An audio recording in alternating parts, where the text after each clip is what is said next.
Está no ar mais um TV Pet Show, um programa feito especialmente para você que, assim como nós, é apaixonado por animais. E olha, se eu fosse você, não saía daí, porque o programa de hoje está sensacional. Dá só uma olhadinha no que a gente preparou. O Dr. Ricardo Reis fala a respeito da evolução das doenças nos animais ao longo dos anos. Uma entrevista encantadora com Apollo Vix sobre o cão comunitário e o abrigo São Lázaro. E o Dr. Vitor Barbosa fala sobre a epilepsia em cães e gatos. Tem o repórter Fuinha e tem também Meu Pet é Lindo. Não sai daí, é daqui a pouquinho. A Pet Dica de hoje é sobre castração, um ato que vai prevenir futuras doenças oncológicas. Uma cirurgia eletiva de fácil acesso que vocês podem estar fazendo pensando no pet de vocês. Eu estou aqui com o Dr. Vitor Barbosa, médico veterinário especializado em ortopedia e neurocirurgia. Tudo bem, doutor Vitor? Tudo bem, Catuxa. Muito obrigada por aceitar nosso convite. Prazer, de falar de um assunto que muita gente vem pedindo, doutor, que acho que é até um pouco complexo quando as pessoas começam a falar desse assunto, que é a epilepsia em animais. A epilepsia em animais é um problema que a gente tem rotineiramente na clínica de pequenos animais, principalmente quando a gente mexe mais com ortopedia, neurocirurgia e neurologia clínica, né? E é um grande problema, principalmente nas madrugadas para os plantonistas veterinários. Entendi, porque o tutor se desespera. Exatamente. Logo. Normalmente eu costumo falar para o tutor assim que eu recebo que a epilepsia, né, a convulsão, o sintoma neurológico, ele assusta muito. Verdade. Então, para o tutor que ele é leigo, ele está em casa, está preocupado com o animal, para ele tem uma percepção de que o animal está sofrendo muito e acaba se desesperando bastante nessas situações. Eu acho que tanto para os humanos, como para quando a gente vê um humano, quando vê um animal, é sempre uma situação que a gente fica muito nervoso. No animal, né? a gente adiciona a vocalização, né? Então, assim, dá aquele grito, aquele miado, aquele latido sofrido, aquele uivado, e normalmente sensibiliza bastante o tutor. Doutor, mas eu tenho um animal que eu nunca suspeitei, ele nunca apresentou sintoma nenhum e ele convulsiona. Eu tenho que levar imediatamente para o hospital? Bom, a convulsão ela é um sintoma, né? E esse sintoma ele pode ser derivado de várias doenças. A epilepsia idiopática é uma delas. Não obrigatoriamente ele vai ter epilepsia se ele convulsionar? Não obrigatoriamente ele vai ser taxado, né, como epiléptico. A convulsão ela é um sintoma e esse sintoma ele advém de contrações musculares involuntárias por causa de uma hiperatividade cerebral. E essa hiperatividade cerebral ela pode ser focal ou no cérebro como um todo. Isso vai causar uma convulsão. Agora, o que causou essa hiperatividade cerebral é que a gente vai tentar descobrir. Então a gente tem que levar logo, né? A ideia é que leve logo para a gente começar um processo investigativo, né? Convulsionar, né, ter epilepsia, convulsionar não é saudável de forma nenhuma. Ela existe por um motivo, a gente tem que tentar achar o diagnóstico para sanar as convulsões. Aí, no caso, uma vez feitos os exames, foi diagnosticado que tem epilepsia. Tem tratamento para os animais? Perfeitamente. Uma vez que a gente diagnostica epilepsia idiopática, né, que é aquela epilepsia, aquela convulsão sem causa aparente, tem um tratamento muito semelhante à medicina humana, né? Vai utilizar anticonvulsivantes, de ação curta, de ação longa, em pouco período, por longo período. Quem vai definir isso é o clínico ou o neurologista que está acompanhando. E aí, doutor, aí uma vez foi diagnosticado, eu sei que meu animal tem epilepsia. Quando ele está prestes a convulsionar, essa é uma pergunta que a gente recebe demais, ele vai dar alguns sinais para que eu me atente, que eu já prepare para proteger? Perfeitamente. A convulsão, a epilepsia, ela tem alguns aspectos. E como eu falei no começo, ela pode ser focal ou generalizada. Então, assim, se você perceber que o seu animal que já convulsiona, ele está com uma convulsão focal, por exemplo, que é como se fossem uns tremores só na parte da boca, na orelha, determinados grupamentos musculares da coxa ou do braço, você já tem que acender um sinal e já deve procurar ou pelo menos comunicar ao seu médico veterinário, bom, está acontecendo alguma coisa, eu já estou tratando ele não tem convulsões há um tempo, mas agora ele começou uma focal, então já é um sinal de alerta. E quando acontece a convulsão mesmo, aquela geral que você fica desesperado, o que é que eu posso fazer ali para tentar amenizar de alguma forma ou não tem? Tem que esperar Perfeitamente. terminar? Muito semelhante aos humanos, a nossa orientação é que você contenha o paciente para que ele não se machuque. Então você vai segurar o seu animalzinho para ele evitar que ele se bata, que ele se machuque, derrube um móvel, bata em algum móvel, certo? Assim que terminar a convulsão, você tiver certeza de que ele está ali, está tranquilo, você se encaminha diretamente para um serviço 24 horas, para o veterinário veterinário de confiança. Aí tem que proteger a cabeça. Proteger a cabeça, os membros. A gente tem muito animal que tem, por exemplo, animal mais idoso, com osteoartroses, que convulsionam, se batem tanto que acabam luxando alguma articulação ou piorando um quadro ortopédico pregresso. Entendi. Doutor, aí uma vez que eu estou já tendo tratamento, já faço tudo direitinho e ele continua convulsionando, isso eu vou ter que levar sempre para o hospital? Vai ser normal? Até que ponto vai ser normal para ela? Bom, é uma conduta que muda de médico para médico, dependendo muito da situação. Isso eu falo porque a epilepsia, as convulsões, a gente tem N causas, elas podem ser bacterianas, virais, inflamatórias, causas idiopáticas, causas genéticas, causas hipoglicêmicas, causas nutricionais. Então tudo depende de caso para caso. Por exemplo, Vitor, eu tenho um cão que ele tem convulsões, acessos convulsivos, porque ele tem algum problema endócrino e ele faz hipoglicemias, certo? Ele tem diabetes e aí quando ele faz hipoglicemia ele convulsiona. Obviamente a gente vai ter que ter um alerta muito grande. Se ele voltou a ter convulsões, mesmo em tratamento, já é um sinal de alerta. A gente já vai ter que ir para o veterinário novamente, certo? O grande problema das epilepsias é quando o paciente adquire o que a gente chama de status epiléptico. É quando ele começa a ter uma convulsão atrás da outra. Seguidas convulsões. Vitor, em 10 minutos meu cachorro convulsionou 4 vezes. Esse cachorro ele precisa ir ao internamento, ele precisa ser direcionado ao veterinário para o controle do status epiléptico. É como eu falei, a convulsão, ela a longo prazo, ocorrendo várias vezes, ela pode causar um dano cerebral muito grande. E isso é extremamente prejudicial. Então, era isso que eu ia perguntar, né? Muitas convulsões ele vai prejudicar o cérebro. Muitas convulsões é extremamente prejudicial. Dizer assim, Vitor, se acontecer uma, não vai causar nada? Não, vai causar algum dano, vai causar. Mas com uma sequência de convulsões é muito pior. Então, quer dizer, doutor, sempre tem que estar em contato com o médico, não tem como... Você tem que ter um bom clínico de estimação, um bom neurologista de estimação.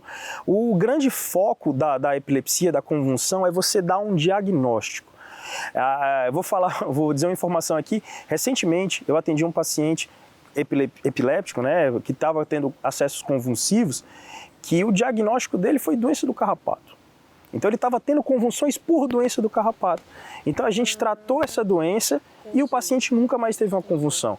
Entendeu? É totalmente diferente de um paciente que ele é epiléptico idiopático. Sim. A gente não tem causa aparente, uma causa genética. Aquele paciente vai ser tratado pro resto da vida. Então o foco hoje é dar um diagnóstico. E hoje, mais do que nunca, a medicina veterinária está muito avançada. Então, por exemplo, aqui no Ceará mesmo, a gente tem acesso a exames de imagens avançados, como tomografia, coleta de líquido para fazer análise, dentre outros exames. Então, hoje a gente está cercado de boa estrutura para poder dar um melhor tratamento para os pets. Doutor, olha, muitíssimo obrigada. Eu acho que esclareceu muita coisa, tanto para mim quanto para quem está em casa. Se surgirem mais dúvidas, a gente faz uma pergunta e resposta com você aqui. Estou à disposição. Você já firma o compromisso de voltar.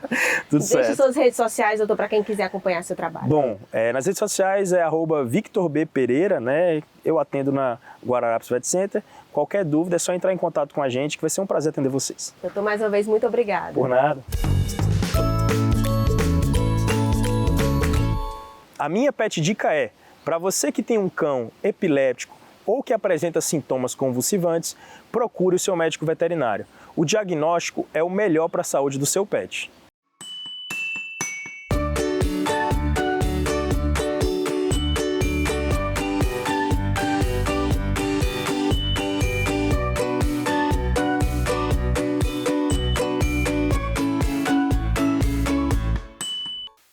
Gente, eu estou aqui com o Apolo Vix, protetor, ativista da causa animal e representante do Abrigo São Lázaro. Apolo, tudo bem? Tudo bem, é um prazer, viu, estar aqui. Obrigado pelo convite, parabéns pelo seu trabalho de levar conscientização para as pessoas. Obrigada, conscientização Apolo. Animal. Olha, faz tempo que a gente quer essa entrevista, o prazer é nosso de receber você aqui. E hoje nós vamos falar de vários assuntos, mas o primeiro é um que é muito interessante, o projeto Cão Comunitário. Explica pra gente como é esse projeto. Exatamente. O cão comunitário nada mais é que aquele animalzinho que vive em situação de rua, né, por conta do abandono, infelizmente. É aquele animalzinho que está em uma determinada rua há uma boa quantidade de tempo, e as pessoas daquela rua ali se unem para estar cuidando daquele animal, entendeu? Fazendo uma vaquinha para conseguir a castração, medicamento. É interessante também porque isso é questão também de saúde pública, né? E é um trabalho coletivo. Então a comunidade se junta para ser a responsável, para ser os tutores dos animais, né? Exatamente, para ser responsável. Que Isso acontece legal. não só, Catuxa, em situação de rua, mas animais que também acabam vivendo dentro de algum condomínio, né? Porque uma dessas pessoas, desses inquilinos, acabam fazendo essa vaquinha, juntando esse grupo e se responsabiliza pelo aquele animal. Na verdade, não são um animal, às vezes, mais de um, né? Entendi. Então a própria pessoa na comunidade pode se conscientizar e chamar as outras pessoas para cuidar, né? Não é obrigado você chegar e fazer aquele... Exatamente, mas eu acho interessante lembrar que é um trabalho coletivo. A gente sabe que aqui no Brasil nós temos 30 milhões de animais abandonados, né? 20 milhões são cães e 10 milhões são gatos. E tudo isso em decorrência do abandono, né? Esses animais não deram em árvore e nem brotaram do asfalto. Todos eles foram abandonados. Apolo, a gente acompanha o seu trabalho. O trabalho de São Lázaro é o maior abrigo do estado do Ceará, na verdade. Exatamente. Já é muito conhecido, faz um trabalho incrível. E eu sigo você e eu vi essa semana você colocando umas coleiras nos animais e ração que você já leva no saquinho. Essas coleiras, como foi essa ideia? Como é que você faz isso? Então, essas coleiras são as coleiras refletoras, né? Eu me juntei. Gente, é super fácil de fazer. Todo mundo que tem essa boa vontade de ajudar os animais, inclusive com essas coleiras, evitam muitos acidentes, atropelamentos, porque infelizmente a gente sabe que as pessoas atropelam. É para parar para prestar socorro, mas isso não acontece, né? E sempre utilizam, eu não vi. Mas aí aquela coleirinha ela reflete no escuro e já evita ali um acidente. Em cima da coleirinha tem Me Adote, né, para estar incentivando também a adoção. E é super fácil, você pode fazer em casa, compra o material, o fecho, o engate rápido, o regulador, as tirinhas e a tira refletora e é só... Você tem no seu Instagram explicando como fazer, Eu né? tenho um tutorial no meu Instagram. Então depois ele vai dizer o Instagram para quem quiser acompanhar. Agora, Apolo, eu queria que você falasse um pouco do abrigo de São Lázaro, né? Não é justo você vir aqui e não falar do abrigo, até porque as pessoas querem ouvir do abrigo, né? Que é um grande exemplo para os outros abrigos. O Abrigo São Lázaro ele foi fundado em 93 pelo meu bisavô Leônidas Dantas e ele tem 31 anos, né? Em novembro agora faz 32 anos de Abrigo São Lázaro, centenas de milhares de vidas já resgatadas, né?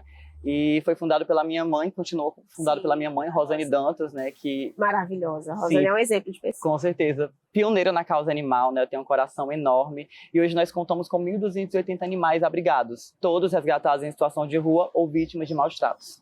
Meu Deus, e como é que arca com esses custos, então, doações? Como é que faz para ajudar? Porque 1.200 é muita coisa. É muita coisa. É aquela coisa, quem acompanha a gente vê a dificuldade, né? A gente nunca consegue tapar todos os buracos. A gente vive uma incógnita. Não só o Abrigo São Lázaro, né? Mas os demais abrigos do estado do Ceará, do Brasil. Nem sempre a prefeitura, o poder público entra junto. Mas nós conseguimos fechar um convênio ano retrasado. E eles fizeram a parte deles, a gente está tentando fechar novamente, né?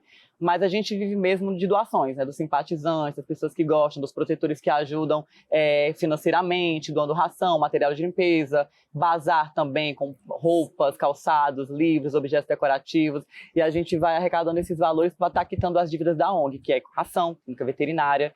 De ração por dia são 380 quilos todos os dias, dá um total de R$3 mil por dia só de ração. Maria. O básico, né? O alimento. E tem cães e gatos, né? Isso. Outros tipos de animais vocês resgatam também? Não. Sim, animais de porte grande, mas a gente não tem como comportar esses animais. Então a gente sempre conta com outros abrigos. No caso o APA, né? Que recolhe animais de porte grande. E o abrigo Menino Vaqueiro também, que atua em Caucaia, mas região metropolitana. E também recebe os animais de porte grande. Outra coisa que eu estou sabendo que você faz, Apolo, que eu acho incrível. Não sei como é que você tem tempo para fazer tudo isso. Mas além do Abrigo São Lázaro, você também ajuda os outros abrigos, ajuda a dar visibilidade aos outros abrigos. Como é isso? Isso, exatamente. Que hora você faz isso? De madrugada? Então, eu tô aqui respirando, gente. Tô só respirando. Mas acho que a vida do protetor é essa, né? E eu acho que a proteção, ela tem que se unir. A proteção animal se faz unindo a causa inteira. Sim. Porque a gente vê muito desunião, né? Não só nessa causa, mas em várias causas, né? E os animais não merecem passar por isso. Porque quando você se desune, os únicos afetados são os animais, não é o fundador daquele abrigo, não é o protetor independente, são apenas os animais. E o Abrigo São Lázaro hoje, ele é o maior do estado do Ceará, ele é documentado, legalizado, facilitando aí o envio de emendas, né, para receber emendas, convênios com a prefeitura. E esses demais abrigos ainda não são, né, eles não têm tanta visibilidade, não são tão validados como abrigos grandes. Então eu acho que a gente tem que se unir, porque, Catuxa, o mesmo problema que o abrigo São Lázaro tem, animais que precisam de tratamento, que precisam de cuidados clínicos veterinários, precisam se alimentar, que é o básico, a fome não espera, os animais desses abrigos menores, que eles não são tão conhecidos, também precisam. Então pensei, não, eu posso ajudar dessa forma, né, com visibilidade, mostrando que esses abrigos existem, trazendo visibilidade para eles. Então acho que eu vejo Deus nessas ações. E eu vejo Deus nas suas ações, né, também. Agora eu queria falar, acho que dá tempo ainda, falar de um probleminha que eu vejo sempre. As pessoas abandonam muito nos abrigos. Abandonam. Ainda está desse mesmo jeito, tanto no São Lázaro como nos outros que você visita, tem esse problema ainda. E a gente colocou câmeras no abrigo, tá? E elas não se intimidam ainda assim. É crime, né? Hoje é crime. Abandono é crime, né? Tá previsto na Lei Sanção. Pena de 2 a 5 anos de cadeia, perda da guarda, no caso do abandono, ele já está abandonando o animal, né? Então, assim, as pessoas não se intimidam porque eu acho a lei ainda muito branda e a gente precisa que as leis para proteção animal sejam um pouco mais severas, que as pessoas tenham medo, tenham um exemplo, não vou fazer isso porque isso é crime. As pessoas ainda não têm, porque a gente ainda tem aquela cultura enraizada de que animal é objeto, é coisa, mas animal não é coisa, é um ser ciente e sente as mesmas coisas que a gente sente. E eles abandonam sim, e é isso que acontece, que faz com que os abrigos fiquem superlotados. Então, muitas vezes as pessoas entram em contato, resgata esse animal e você diz um não com a maior dor no coração, as pessoas ficam com raiva porque elas acham que o abrigo tem a obrigação de receber esses animais. Eu queria deixar bem claro que nenhum protetor, nenhum abrigo tem obrigação. Nós estamos aqui por amor. Nós não somos pagos para isso. Quem tem essa obrigação é o poder público. Então, se vocês quiserem cobrar de verdade, cobrem do poder público. Os abrigos, eles precisam de incentivo, de ajuda, né? Tire um dia do seu dia para ajudar a limpar um canil, fazer um carinho ao animal que está dentro de um abrigo, que são animais muito carentes, entendeu? Apolo, obrigada. Amei o que você falou agora, muito obrigada. Eu gostaria que você deixasse suas redes sociais, a do Abrigo São Lázaro, e já fica aqui o convite para a gente visitar o abrigo e mostrar para as pessoas. Eu já ia fazer esse convite, inclusive você leu meu pensamento aqui, viu? Tá convidada. Obrigada. Já convidando, já se convidou, mas eu convidei de novo. Pois pronto, tá combinado. Fala as redes sociais pra gente. Gente, vocês podem entrar em contato para ajudar, para adotar animais também, fazer alguma doação através do Instagram @ApoloVix e @Abrigo São Lázaro. Marcar sua visita e estar se voluntariando também. É muito importante. Nós temos 1.280 animais que precisam desse apoio. A gente conta com vocês. Obrigada mais uma vez, Apolo. Deus te abençoe. Todos nós.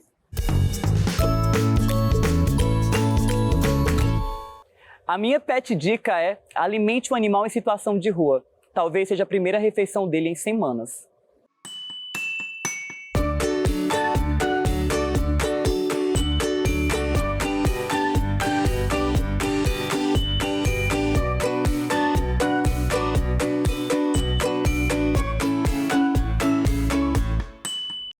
Gente, olha só quem está aqui comigo, Dr. Ricardo Reis, que já é parte da família TV Pet Show. Nem que ele queira sair, a gente não permite. Faz parte da família desde o começo. Estamos aqui de novo, né? Mais uma vez, um grande prazer estar com a TV Pet Show, de quem realmente eu tenho o máximo prazer de conversar com vocês. E o prazer é todo nosso. E sempre que a gente tem um assunto que gera um pouquinho de polêmica, a gente lembra, não, quem pode explicar isso pra gente? Dr. Ricardo Reis. As pessoas encontram a gente na rua e falam, por que hoje em dia inventam tanta doença para cachorro e gato, né? E na verdade não inventaram, né, doutor? É isso que a gente vem falar hoje. A evolução das doenças. Por que apareceram tantas doenças novas agora nos animais, doutor? Exatamente. O perfil das doenças nos últimos 40 anos mudou completamente. Eu lembro que quando eu comecei a fazer clínica, predominavam as doenças infecciosas, predominavam as doenças parasitárias, predominavam as doenças carenciais, e isso com o tempo foi evoluindo. As vacinas, nós conseguimos prevenir a maioria das doenças, né? Principalmente a sinomose, né? A parvovirose, né? E com os vermífugos a gente conseguiu também controlar as verminoses, e com a alimentação, as rações, a gente conseguiu até prevenir as doenças carenciais. Então, essa evolução se deveu a vários fatores, tá? E o aparecimento de doenças novas, com a diminuição das doenças infecciosas, parasitárias e carenciais, apareceram outras doenças hoje que têm origem mais imunológicas, tá? Como as alergias, a atopia, tá? Como outras neuroses também que podem ocorrer em animais, né? Compulsão por lambedura, né? E até a mudança de comportamento devido a essa mudança que houve, porque antes os cães viviam nos quintais, né, em contato com o chão, até eram proibidos de entrar dentro de casa, né? Então as doenças parasitárias era por isso. Era por isso, um contato. Enterravam ossos, desenterravam, roíam, né? Então tinha um contato. E muitos cães tinham acesso à rua, tá? Muitos cães eram acesso livre à rua. Então essa promiscuidade com os animais de rua na época, então predominavam essas doenças. Com a mudança, né, para os prédios, para os apartamentos, então houve uma mudança radical. Aquele cachorro que passava o dia inteiro no quintal, correndo, em contato com a natureza, correndo para o portão, passando uma pessoa, o cachorro vizinho latindo, né, um gato no muro, ele passava o dia inteiro ocupado. Tinha muito entretenimento. Tinha muito entretenimento saudável, inclusive, tá? E hoje não, nos apartamentos, né, o cachorro que vive em apartamento confinado praticamente não tem mudança nenhuma. Então o tédio, né, pode exercer uma função bastante grande no sistema imunológico, tá? Doutor Ricardo, então a gente pode dizer que com relação às alergias é porque a imunidade realmente foi afetada do fato dele sair do contato com a natureza e ficar mais dentro de casa. Sim, as alergias, existem alergias que precisam de um gatilho, de alguma coisa que possa desencadear o processo alérgico, tá? Como quem tem urticária come camarão, quem tem asma tem contato com mofo, enfim, existem os gatilhos. Hoje existe uma alergia chamada atopia, que é muito comum em cães, tá? Em gatos pode ocorrer também. Essa alergia, esse tipo de alergia, ela não precisa de gatilho. Na verdade, é um desequilíbrio da própria resposta imunológica, que reage de forma anormal. Então, isso não precisa o animal ter qualquer contato com o produto de limpeza, como se, né, ou shampoo, ou mesmo ração, muda shampoo, muda ração, muda produto de limpeza, e o animal continua alérgico. Vai desenvolver independente disso. Independente, é uma coisa que é gerada pelo próprio sistema imunológico. E é muito comum a atopia, que é frequente, algumas raças têm uma predisposição maior que outras. Doutor, e o câncer? As pessoas falam que hoje em dia, antigamente não se ouvia falar em câncer em animais, e hoje se ouve falar muito. Por quê, doutor? Bom, em relação ao câncer, tá, até a década de 60, mais ou menos, os cães tinham uma vida bem mais curta. A vida média na Europa de cães era 8 anos.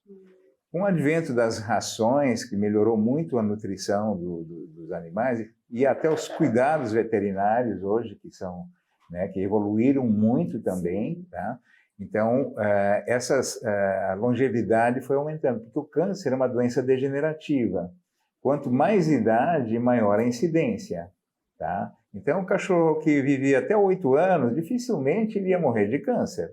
Agora, os cães estão vivendo 14, né, 15, 16, até casos de 18 anos. Então, realmente, é a idade em que a incidência de câncer aumenta muito, como aumenta da insuficiência renal, como aumenta das cardiopatias. Então, a idade é o fator que vai desencadear, senão não haveria, ninguém morria. Então, por que as pessoas que dizem que a ração causa câncer? É porque ela dá qualidade de vida? É, porque ela aumenta a longevidade, tá? Entendi.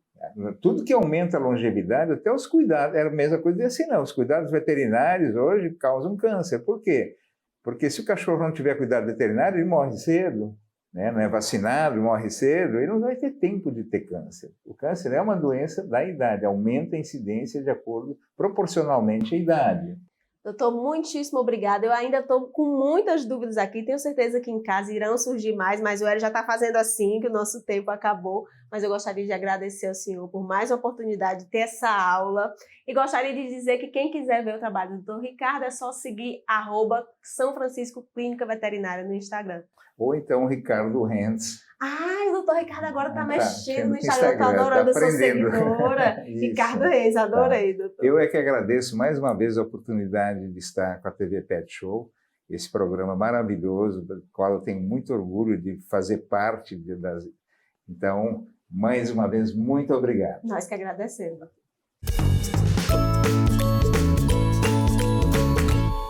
A minha pet dica de hoje é que o seu animalzinho, o seu cãozinho, é um animal de matilha. Ele precisa ter contato com outros cães. A pior coisa que tem é humanizar o seu pet. Então, hoje, existem creches onde eles podem passar uma manhã ou dia interagindo com os outros cães, ou mesmo pracinhas, que hoje são mais frequentadas até por cães do que por crianças. E isso é uma recomendação que eu tenho feito ultimamente.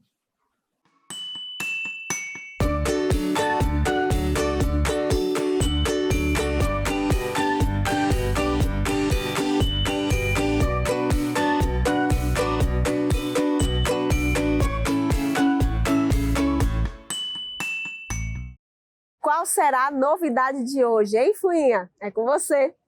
Olá, pessoal. Nha, nha, nha, nha, nha. Repórter Fuinha informa. Fucei. E aprendi sobre pássaros que falam. Presta atenção. Os papagaios não são as únicas aves capazes de imitar a voz humana e outros sons. Todos os pássaros podem falar, porque possuem uma membrana chamada siringe, que fica entre os pulmões e a traqueia e permite a emissão ilimitada de sons. Nhanhã, papagaios, anuns e gralhas. Só para citar algumas espécies, hein?